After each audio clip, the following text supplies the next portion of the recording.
What do you know about politics? What should you know? Forget views, beliefs, and opinions. Politics is really a science, and that's where we come in. Welcome to Inside Political Science. I'm Kirby Goodell. I'm Todd Kent, and we're your guides to what's actually happening in politics. We're using our years of experience to navigate political data, media, money, behavior, and more to educate and inform you. Welcome to episode 9. We're back. You're back from Europe. I'm back from Korea, and we have an Olympic episode ready to go. I'm Kirby Goodell, a professor of political science at the Bush School at Texas A&M University. And I'm Todd Kent. It is great to be back. There's so much happening. It seems like between every episode, so much happens in the political world that there's a lot to talk about. And then, as much as we think it stays the same, it changes. Yeah, and when I was in Korea, one of the students after the assassination attempt on Donald Trump said, "That seems like it's it. That's the election, right?" And I said, wait a second. Think about what happened over the past 2 weeks. We've had the Biden debate performance. We've had an assassination attempt, and we've got months to go. Imagine the things that can happen from here on out. We're very good at explaining things as long as conditions remain right. Sometimes we're not as good when the world is constantly changing. It's so true. We were visiting with college students in Germany about our elections, and they were talking about how complex it is and it's confusing.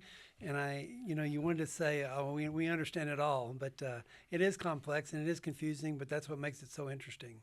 Yeah, and one of my quick takes, one of the things that I thought of right away was that people are talking about the vice presidential pick, but which we can talk about in a second. But the initial point is this. Everybody's like, oh, she's got to hurry up and pick because there's not much time left. There's not much time left. But in most other countries that have a more reasonable political system, that's a personal editorial comment, but there's plenty of time. You could hold 2 elections in the time between now and November. No, exactly right. I was thinking about that very thing as I was coming over today. And I really believe that she'll probably hold off a little longer because of the fact right now she's getting a big bump from just being the new candidate. They're talking about her, focusing on her. And then when things begin to slow down, then you need a vice president to kind of ramp things back up. So, and right now, in elections in the summer before November, people are doing their normal things that they do in the summer. People are paying attention kind of on the side. They're not really focused on what's going on. So I think right now, if I was,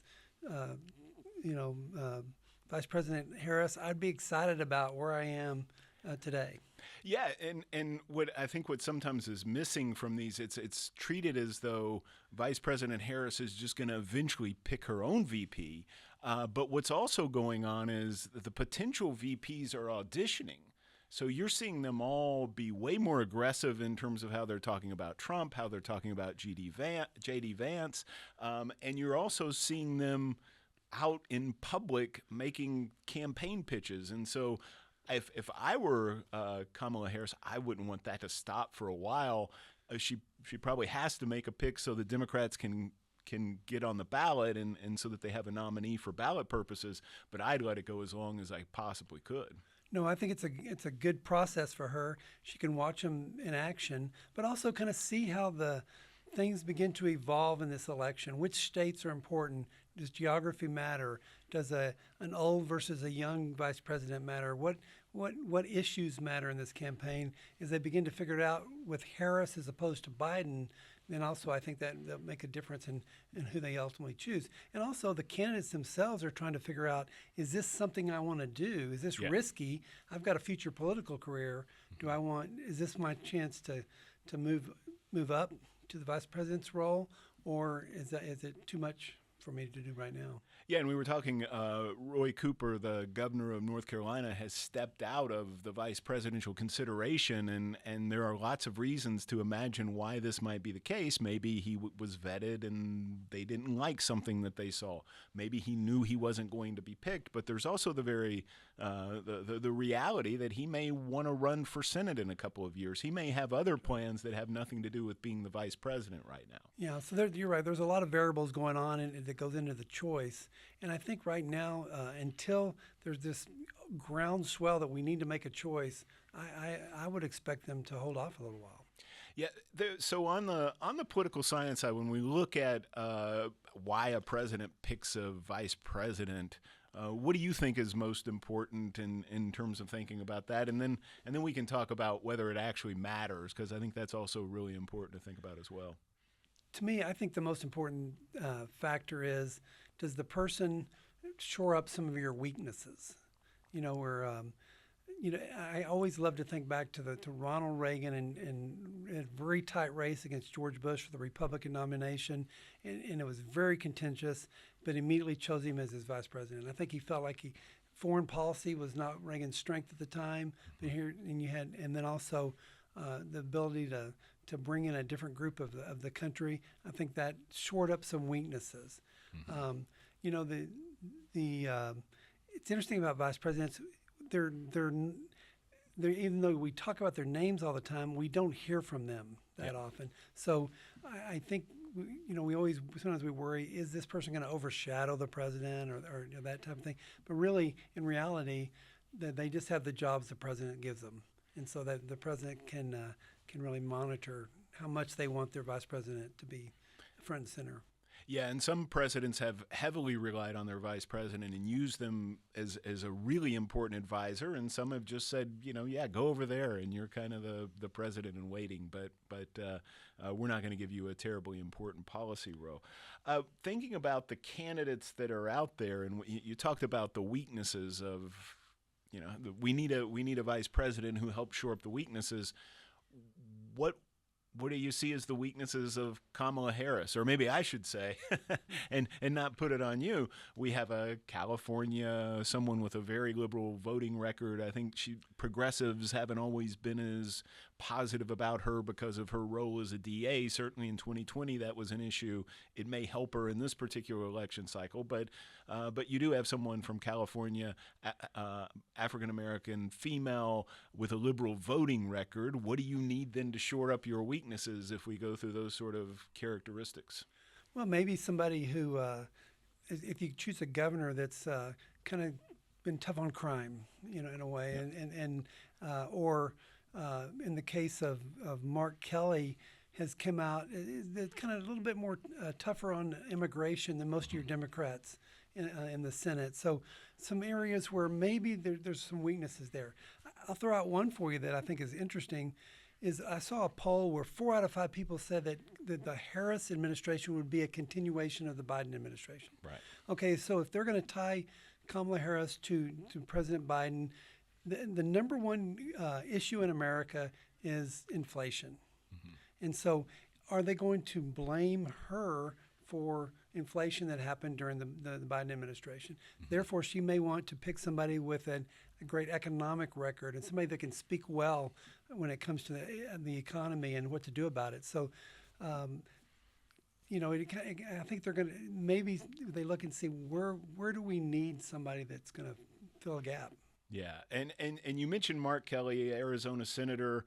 If we kind of go through them really quickly, what they bring to the table and how they're thinking about it is swing state. Arizona is going to be critically important in this election cycle. His resume as a vice president is just incredible. Like if you were scripting out who you would want to be a vice president, he's got almost every characteristic. He's been an astronaut. He's got a military record. He's connected to the gun issue, through the Gabriella Gifford shooting incident, and so just lots of positives there. He seems like a really smart choice if you're looking to shore up. If you're looking to balance the ticket against Kamala Harris, I would agree with that. In fact, I think he would be my. If I was to pick somebody today, that I would say they're going to pick Mark Kelly. I think he's a guy that has proven himself. He can be in the background and be okay with that. And so he's also gives people the kind of the opinion. This is really stabilizes this whole ticket. This is so I think he would be a good choice. it almost seems like, other than Arizona not being that big of state, Yeah. and kind of being in the West, those are the kind of the weaknesses. I think he brings a lot to the table. Yeah, the interesting thing is if she were to make that pick, then you have the two candidates from the West, and you don't have anyone representing the East or the Midwest portions of the country, and then you have some other candidates who I think are Josh Shapiro, who's the Pennsylvania governor, who looks just like a rising Democratic star, incredible sort of media personality. He looks like a real future talent on the Democratic side. No, he does. In fact,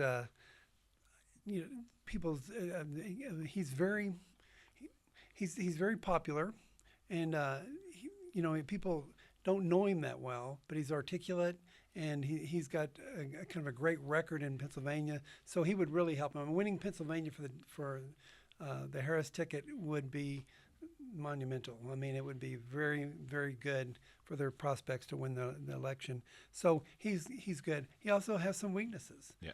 And one is the Pennsylvania right now looks like it could go with the Republicans, but that's we've seen crazy things happen.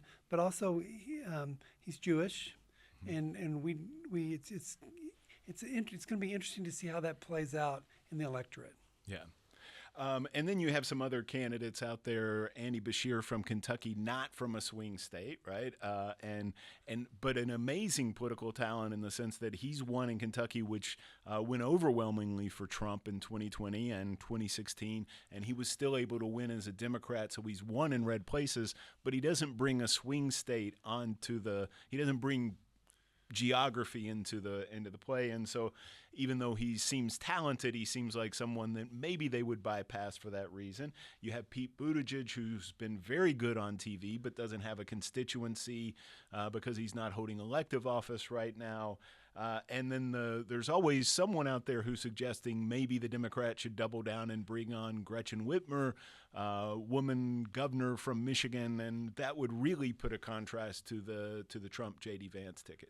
Yeah, that interesting. You've got an important state of Michigan, Midwest, which certainly everybody wants to win the Midwest these days.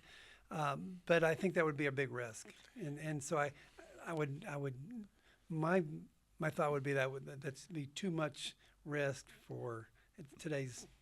Yeah, it would be a gutsy decision. It would be. it would be a Trump-like decision, Yeah. right? I mean, that's the kind of thing that Donald Trump might do, is doubling down. And speaking of VP, so he pulls in J.D. Vance. There are some people questioning whether Vance was a good choice now, and whether he was ultimately pressured by Don Jr. when he really wanted to go with Doug Burgum instead. And so. But does it really matter? No, actually, I think my feeling is we're not going to whoever Kamala Harris chooses, and we have J.D. Vance on the Republican side, it's not going to turn the election. Yeah. The election is going to be about Kamala Harris and Donald Trump. And so as much as we like to talk about it and what it means, it's not going to matter in the election. I think it's certainly does matter. We talk about it every time. Can this person lead the country if they be called upon? But it's been a while since that's been a need. But I don't think they're gonna. The vice president's going to make a difference in the election.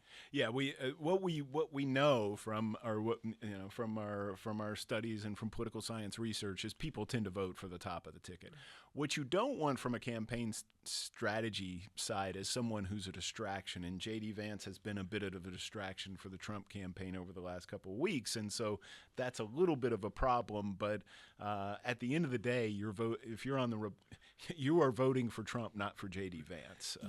I think if you look at J.D. Vance and Kamala Harris as vice president, both of them, when they go to events where they have a group there that's very favorable towards them, they begin to say things they probably wish they wouldn't have said. Yeah. And I remember hearing Kamala Harris say things over time, and then certainly we're getting people replaying what J.D. Vance has said, and they wish they wouldn't have said it, but they said them in audiences which they thought were very favorable towards them. and probably didn't think they were going to be in this position. So it is, be careful what you say, because somebody has a recorder. Yeah. And that's somebody's job, right, is to follow around the candidates and make sure that everything is recorded. We've also seen, since we talked last, the Great Reset with Kamala Harris becoming the presumptive nominee, I guess I should say, though it would be shocking at this point if she didn't. And Democrats are really riding a sugar high. And I've heard this described this way: sugar high, a Harris honeymoon. On the Republican side, the pollster for the Trump administration is saying, just hold on a little bit, it's going to be okay. And this is to be expected when you get a new candidate and a new news story, is that suddenly they're lavished with positive coverage, and then you expect at some point that's going to change, right? Yeah, I would expect too. You knew this was going to happen. The minute the change made, the partisans, Democrat partisans, are going to come out. And they're going to say nothing but good things, and this is the greatest. I heard somebody say, we're now out of jail because we're just free to do whatever. Yeah. But I think there is going to be maybe a honeymoon. Is I hate to say that about marriage, but that there's going to be some decline in support, not decline in support, but just as people get to know her. See, if you think about it, right now is the time of the campaign cycle when people are doing other things. Mm-hmm. They know, they haven't thought deeply about Kamala Harris as vice president, but once they do, is there going to be some kind of a reduction in support across over time? And we would expect that.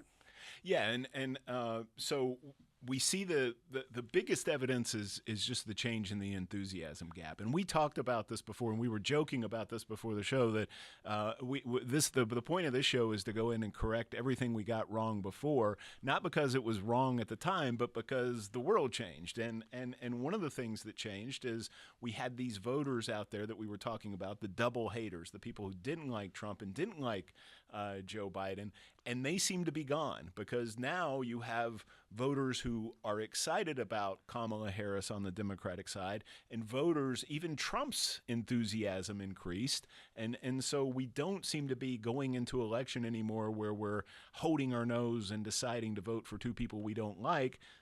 There are two candidates out there who seem to have people positive about them. Yeah, I think it's true. Polls before Biden dropped out, polls were saying that both were too old. Yes. And so now Trump's going to deal with the age question, and I think Kamala Harris has to deal with this idea that when it comes to issues and previous policy, that she might be a little bit lightweight. So there's both of them have some severe problems that will come to the forefront as we continue to move forward.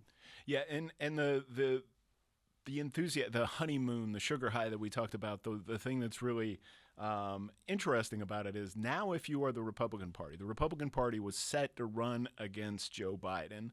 Now you're running against Kamala Harris. And so your job now, she was the vice president, and people may think they know who she is, but there's a whole different ballgame. We were talking about vice presidential possible nominees. There's a whole different ballgame when you go from being a vice president to a president, a whole different level of scrutiny.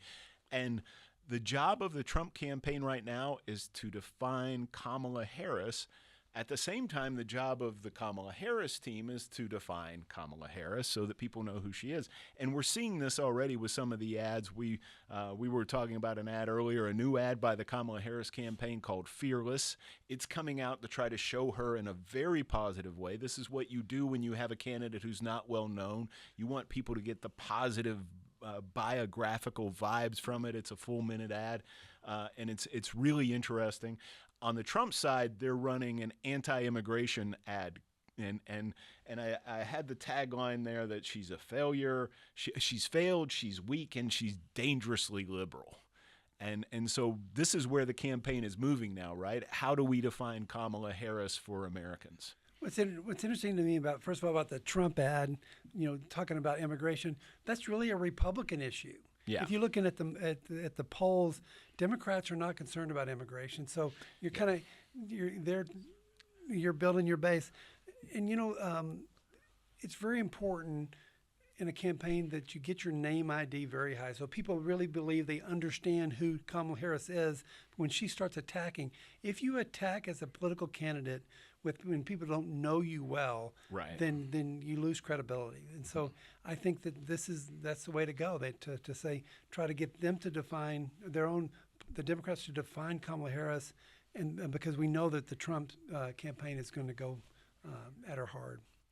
Yeah, and because she is poorly defined, this is a really critical period of the campaign. Even though I agree with you 110%, this is sort of a lull in the campaign before it really heats up again. It's important because we are defining Kamala Harris and we are defining the campaign going forward. So it's interesting that immediately when we knew she was going to be the candidate, Republicans begin to throw out ads out there, and I wonder if they might have used some early ammunition that they can't get back, and because then later on when people say, "Well, we've heard that message before. What's your new message?" So you have to be careful what you do right now that you don't let this define you, but also you don't want to use all your ammunition early when it comes to campaign ads and critiques.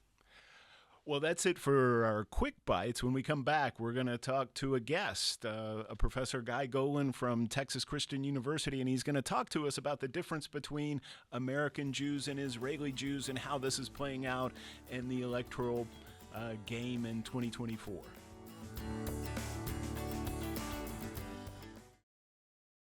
NewsHour from the BBC, bringing you the big picture on the latest international news. We have humanitarian crisis in the city. With worldwide correspondents. The scene in front of me is a tragic one. And analysis of the story's global context. Regional security in Africa is breaking down. NewsHour from the BBC.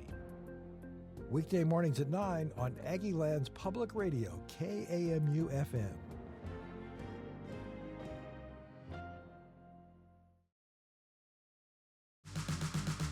At Texas A&M, skills and talents are on display every day. But on a campus of around 90,000 students, faculty, and staff, not all of those talents are visible. Until now. I'm KAMU content producer Christian Hamilton, inviting you to listen to Unsung Talents. It's our new bite-sized audio series that tells the stories of important campus jobs you don't see and the people that do them. Listen now at tx.ag/unsungtalents.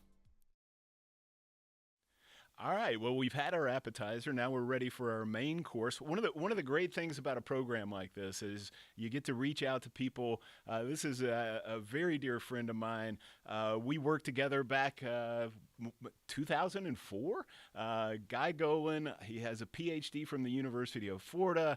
He's an expert in public relations, public diplomacy, international communication. He's done an incredible amount of just really interesting, well-cited research, a well-respected authority on public diplomacy. And he's here today, though, to talk to us primarily about his book, new book, My Brother's Keeper: The Complicated Relationship Between American Jews and Israel. So, Guy, thank you, and tell me, why is it so complicated? Thanks for having me, Kirby. It is very complicated. The population of the Jewish world is evenly divided almost between American Jews and Israeli Jews. And while they both are viewed under one umbrella, the two groups could not be more different than one another. Yeah, so Donald Trump sort of routinely says things like, and I think I have the exact quote, maybe not perfect, maybe I'm paraphrasing a little, but any Jewish person who votes for Kamala or a Democrat should immediately have their head examined. And then he followed with, the Democrats hate Israel. Tell me what's going on there. Well, Trump is a quote machine. But what Donald Trump cannot understand is that how is it possible that he was one of the most friendly presidents to Israel ever? He brought peace to Israel through the Abraham Accords with Bahrain and the United Arab Emirates. He recognized the Golan Heights as part of Israel. He moved the embassy to Jerusalem, the U.S. embassy to Jerusalem. And he's done so much for the state of Israel, and yet the majority of American Jews will not vote for him. And what President Trump doesn't understand, and what we explain in our book, is that American Jews do not vote based on Israel as their top issue in elections. So what is driving their voting behavior then? If not Israel, then what's guiding their voting behavior, and why not Israel? Well, it's very simple. Just like everybody else, people vote based upon their identity and their group identity. So American Jews view themselves primarily as liberals, as progressives, as people who are working hard to make the world better, more equitable, and allows all minorities to be protected, including themselves. There's a long reason for this, and we cover this in the book. So, but what happens on October 7th? There's the attack on Israel, then there's the military response, and there's the follow-up. And does that change everything? Because it seems like the blurring of the identity. Was there a blurring of the identity? Don't let me put words in your mouth. Well, it's a really, really good question. So just to give a little context to how American Jews vote, okay? There are roughly somewhere around 7 to 8 million American Jews in the U.S. They live in a very small number of states and large cities. So the largest Jewish populations are in California, New York, New Jersey, and Florida. And American Jews, I would say about 70 to 80% of them will vote for Democrats, and 20 to 30 will vote for Republicans. And you would think, and this varies and oscillates based on different things, such as who the candidate is and what is going on in the world. You would think that, forget October 7th, which was an absolutely catastrophic event, you would think that the backlash on college campuses and the fact that anti-Semitism is on the rise across America's biggest cities and largest college campuses, so-called elite universities, that would draw Jews to not support the Democratic Party and support the Republican Party, who's much more openly pro-Israel. And despite all of that, we currently see no evidence of a great political shift. So one of this maybe helps to place some of the politics around this issue into place. So after October 7th and the follow-up into the protest on college campuses, it felt like maybe on the Democratic side, and especially for Joe Biden, he had to decide between younger, progressive, pro-Palestinian voters and a Jewish base that was part of a Jewish voting bloc that was part of his base that was really important historically to the Democratic Party and very supportive of the Democratic Party. But maybe that trade-off wasn't clear? Or maybe it wasn't as obvious to me as, or maybe I was trying to read into it that, right, if you go too far in support of Palestine on this issue, you lose some of your Jewish voters, and it's not easy to just say, oh, we're losing younger voters on this issue because you have it's a trade-off. It's not just an obvious loss of likely supporters.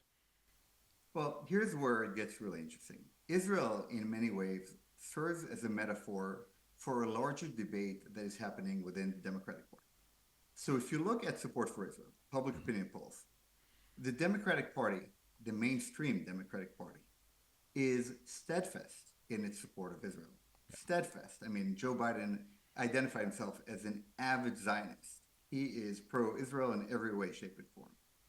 But within the progressive wings of the party, there are voices who don't recognize Israel as a legitimate country, not based on policies as much as they view Israel as a colonial nation that was artificially created by European empires and brought to the Middle East.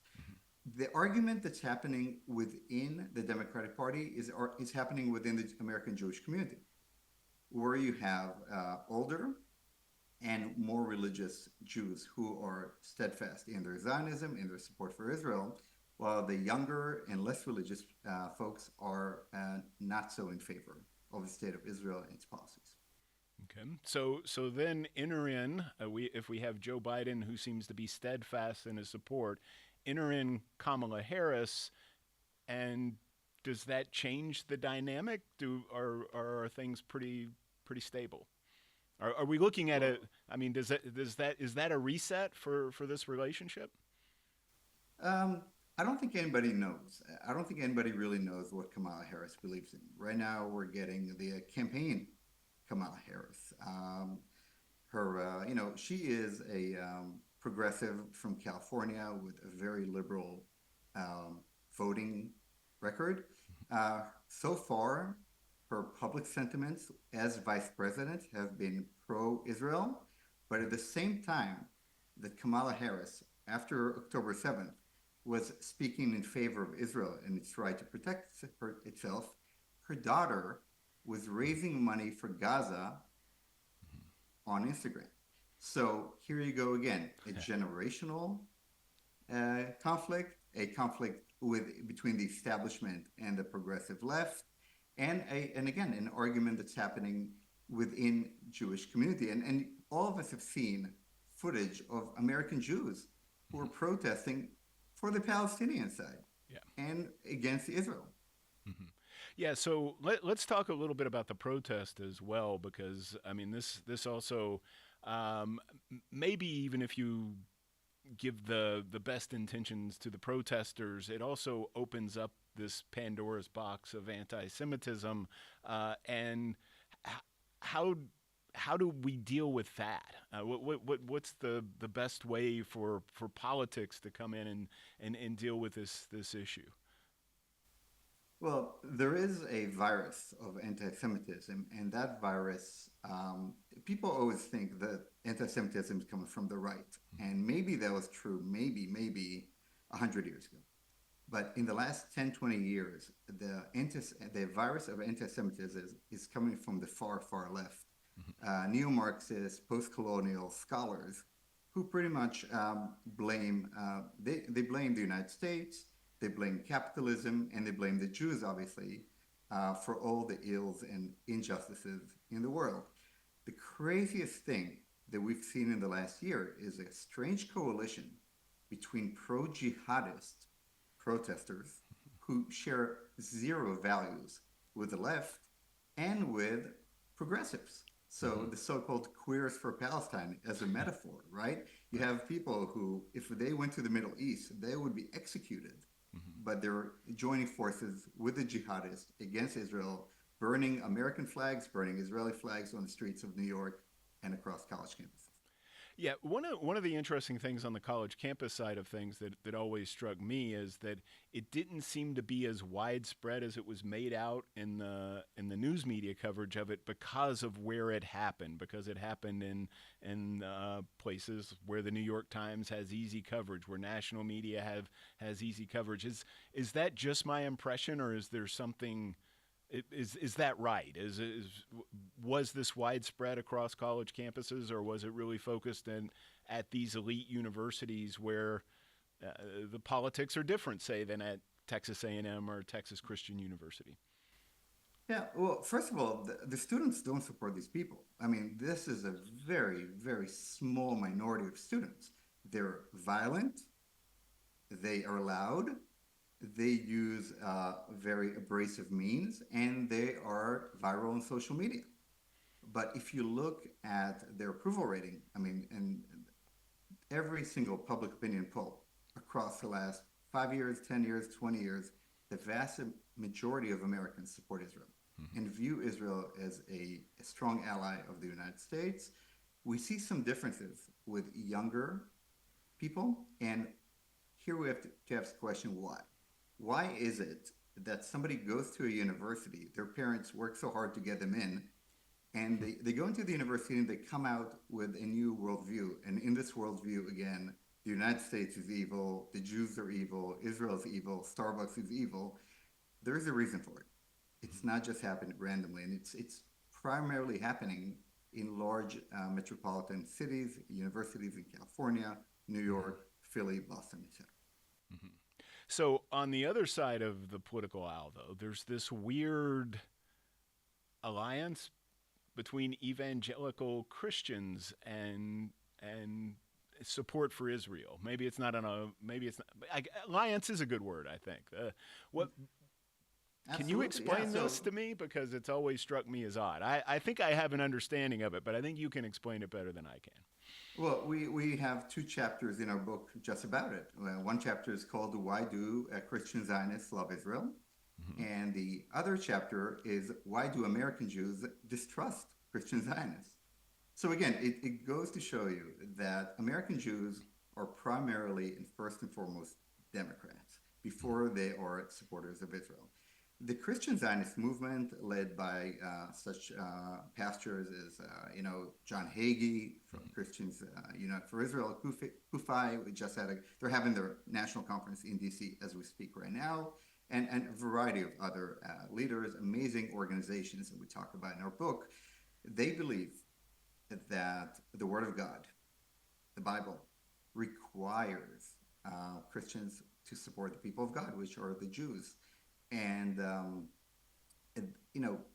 they're not doing so to bring about Armageddon. They truly do it because they love. First of all, they're believers. They're people of faith, and they hold strict to the Scripture. Here's what most people don't know about evangelical Christians. Their support for Israel goes way beyond Republican politicians voting for aid for Israel or anything like that. Christian Zionists are at the forefront of fighting the BDS movement, which aims to delegitimize Israel.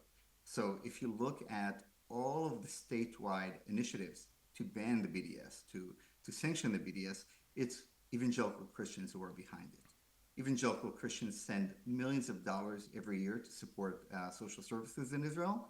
They send their children to visit Israel, and they are just absolute supporters of Israel. So why do American Jews not trust evangelical Christians? Well, they are on the very opposite of the political aisle.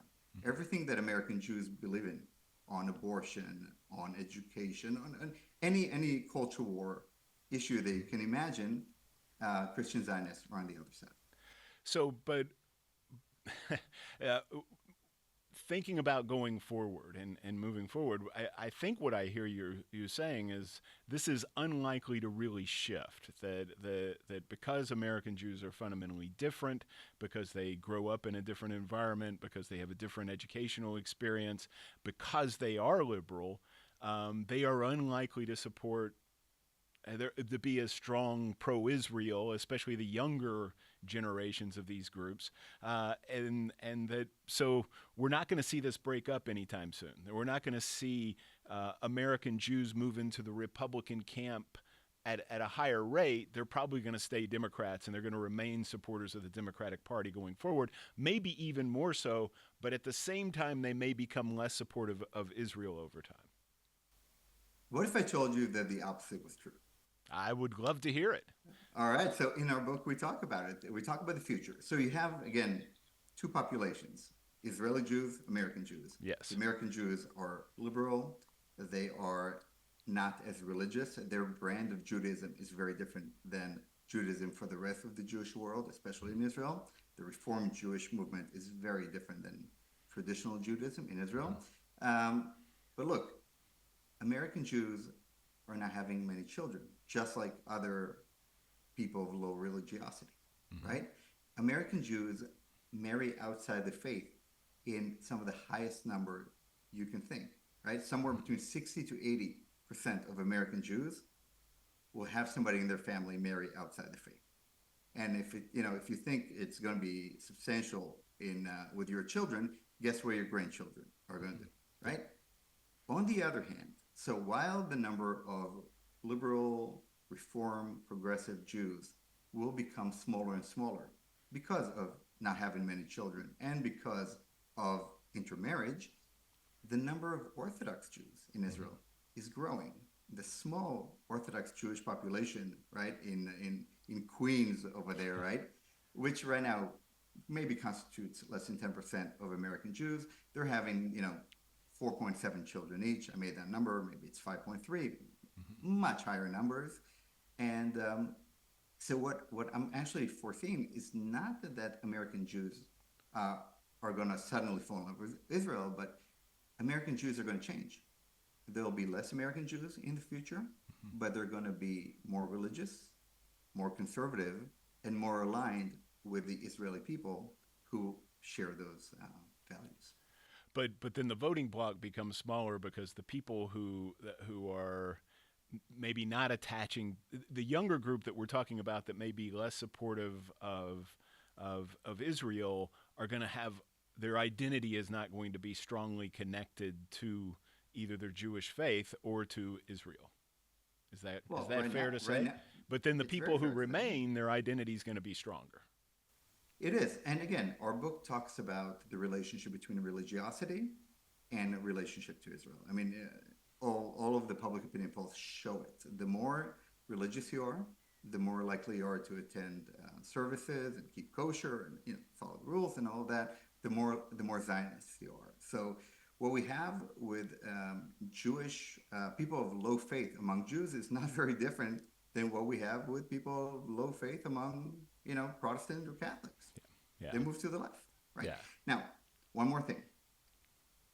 The American Jewish vote is not important because of numbers. Remember what I told you. The majority of American Jews live in a very small number of states, and California, they're not going to make a difference. It's going to go blue no matter what happens. Probably New York is still going to stay blue in this election cycle. Same for Jersey, and Florida is a red state. So, whether the Jews come out and vote or not in those states is not a game changer. But where American Jews are really important is in all the other states where they live. And here's two facts that most people don't know about American Jews. First of all, turnout. American Jews turn out to vote at a higher percentage than any other group in the United States. I'll give you just an example, okay? Something like 85% of American Jews turn out to vote for presidential elections. Compare that with the Asian Americans or Latinos, 50%. So disproportionate in terms of voter turnout. And then the other thing, obviously, is fundraising. If you look at the top 50 fundraisers for the Democratic Party and probably top 100 of the Republican Party, you're going to see a lot of Jewish names. Yeah. So a lot of people are familiar with, George Soros. It's a name we hear about a lot. Michael Bloomberg, Steve Schwarzman. Those are some of the big donors. I mean, you can just go down the list. All of Hollywood. A lot of Jewish, and we have a whole chapter on how Hollywood explains the story of American Jews and their success in the United States. But also on the right, if you look at Sheldon, rest in peace, and Miriam Edelman, really important within Republican politics. The Republican Jewish Coalition, the RJC. There is a new Israeli American organization. There are several hundreds of thousands of Israeli Americans, such as myself, who are much more in the center right than they are on the left, and they're getting politically involved. And of course, all the super PACs and AIPAC, which donates to both sides of the aisle. Yeah. So we need to start thinking about wrapping up and pulling everything together here. But two things, sort of a 2-point question. One of them, is there anything that I missed that you think it was important that we should have covered here? But then also thinking about going forward, what are the things you're looking for in this election cycle? Are there any sort of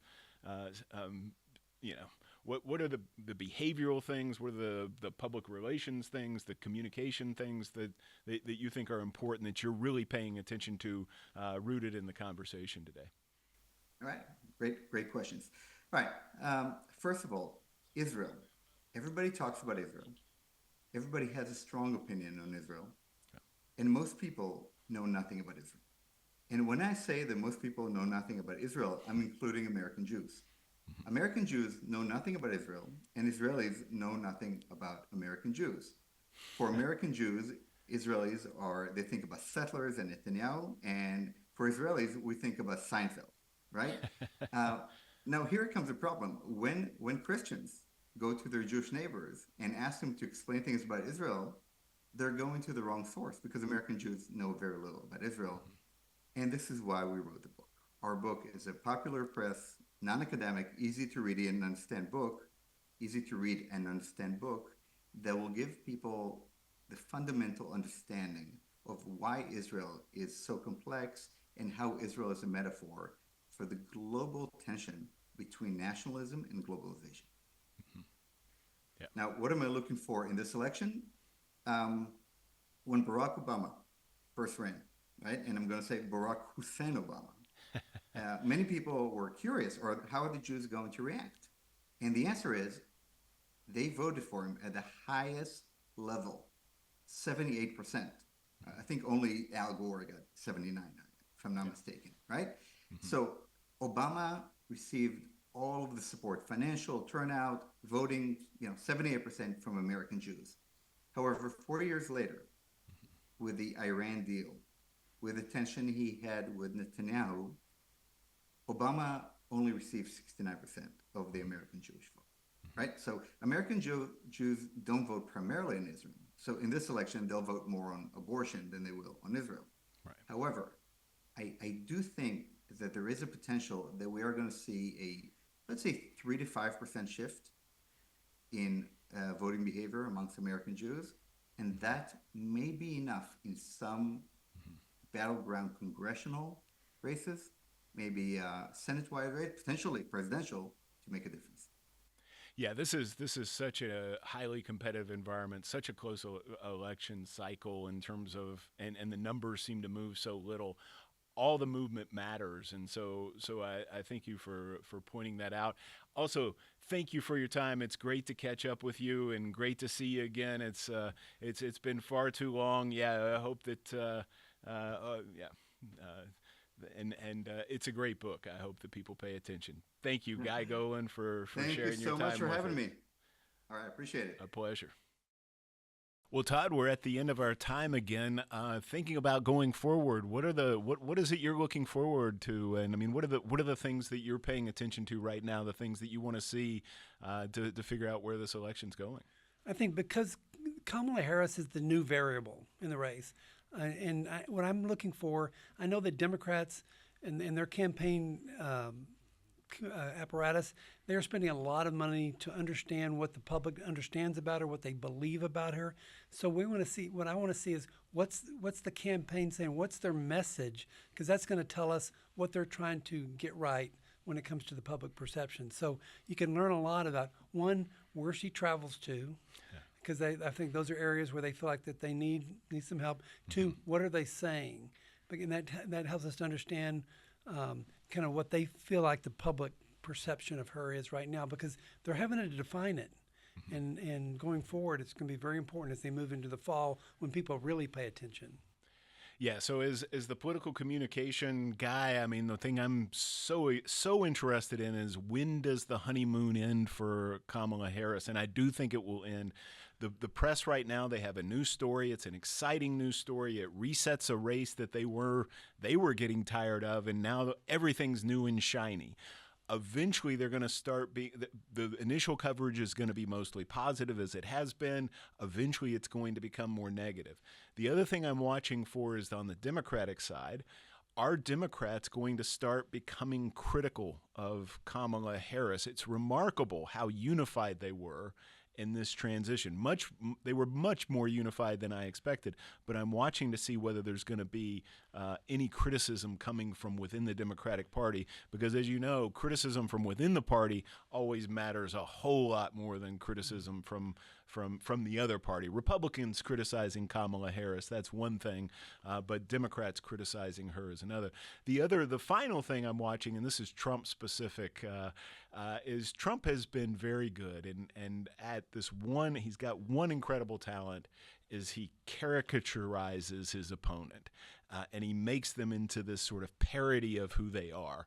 And he did this with Joe Biden. He did this with Hillary Clinton. Can he do that with Kamala Harris? And if he can do it, what is it going to be? How is he going to do this? Yeah, I think Donald Trump continues to preach his message to his faithful. I think, can he move off of that a little bit to the next group of voters that he has a chance with, and we'll see if he can do that. Well, that's all the time we have for this show, so thank you very much for your time, and we look forward to seeing you in the future. Inside Political Science is a production from KAMU, Aggieland's Public Television and Radio. For more information, visit tx.ag/Inside Political Science. Have a question for our experts? Email them at insidepolisci@tamu.edu. Also, subscribe to the show on your favorite podcast platform so you never miss a new episode.